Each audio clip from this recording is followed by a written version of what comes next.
Hello guys, आज हम चर्चा करेंगे कि जो माननीय न्यायालय के अंदर जो मुकदमे चलते हैं, चाहे वो सिविल हों या क्रिमिनल हों, लंबे समय तक चलते हैं, और उन मुकदमों को कैसे उनकी प्रोसीडिंग को कंप्लीट करें। आगे बढ़ने से पहले चैनल को सब्सक्राइब करें, लाइक करें। यह चैनल पर आप पहली बार आए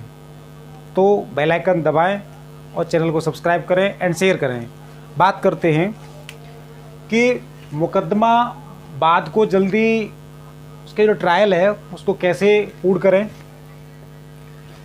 जो मान लीजिए सिविल बाद है हमारा HMA सेक्शन 13 में, यानी डाइवोर्स का केस है जिसे हिंदी में तलाक बोलते हैं, उसमें जो प्रावधान दिया गया है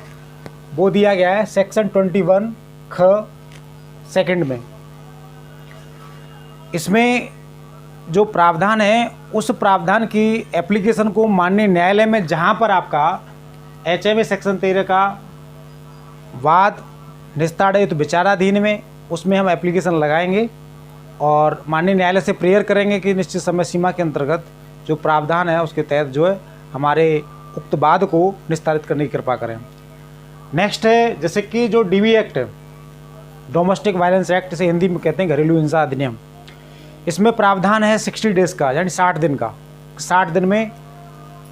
वाद को निस्तारित किया जाए।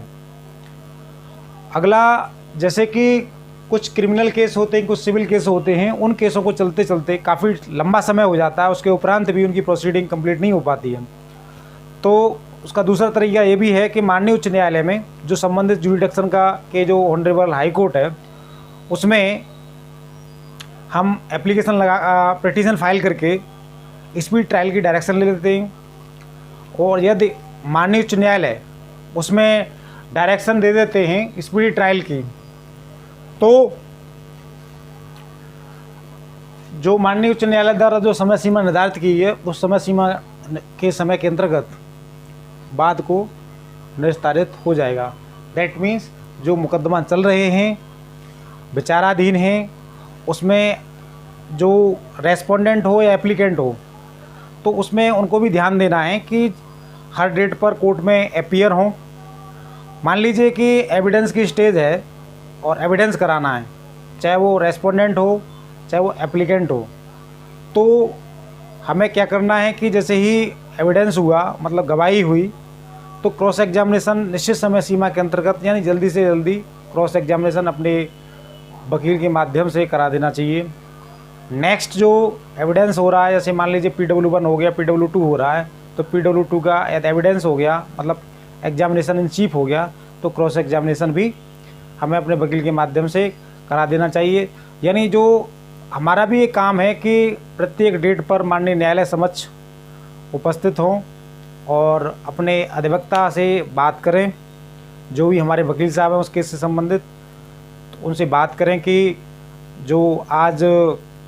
जो डेट है किससे रिलेटेड है, क्या कार्य होना है, तो उस कार्य को जो भी उस डेट पर संबंधित स्टेज में जो फाइल लगी हुई है उस स्टेज का जो भी कोर्ट का वर्क है उसको कंप्लीट कराएं। और एक और चीज़ इम्पोर्टेंट, मान लीजिए कि स्पीडी ट्रायल आपको माननीय उच्च न्यायालय ने दे दिया और उसके उपरांत भी जो है निश्चित समय सीमा जो माननीय उच्च न्यायालय ने निर्धारित की थी, उसके उपरांत भी यदि वो स्पीडी ट्रायल का जो डायरेक्शन माननीय उच्च न्यायालय ने दिया था वो उस समय सीमा के अंतर्गत नहीं हो रहा है, तो माननीय न्यायालय समक्ष एक और एप्लीकेशन हमें दे देनी है जो उस डायरेक्शन को लेके आए हैं। तो लेटर में हमें एक एप्लीकेशन देनी माननीय न्यायालय समक्ष और रिमाइंडर कराना है कि ये माननीय उच्च न्यायालय का आदेश था, इतने समय में निस्तारित करने का आदेश था और इतना समय हो गया, जितना समय हो गया वो भी मेंशन करना है, यह समय ओवर हो गया तो वो भी मेंशन करना है, और माननीय न्यायालय को दोबारा से अवगत कराना है कि ये निश्चित समय सीमा के अंतर्गत प्रेयर करनी है कि इसको डिसाइड किया जाए। एक और इम्पोर्टेंट बात, जैसे कि HMA सेक्शन 13 होता है और ये अक्सर करके लंबा चलता है केस, तो हमें क्या करना है कि उसी कोर्ट में एप्लीकेशन मूव करनी है सेक्शन 21 ख सेकंड के अंतर्गत। इस प्रकार से यदि हम रणनीति अपनाते हैं तो हमारे केस का जो प्रोसीडिंग है वो जल्दी से कंप्लीट हो जाएगी।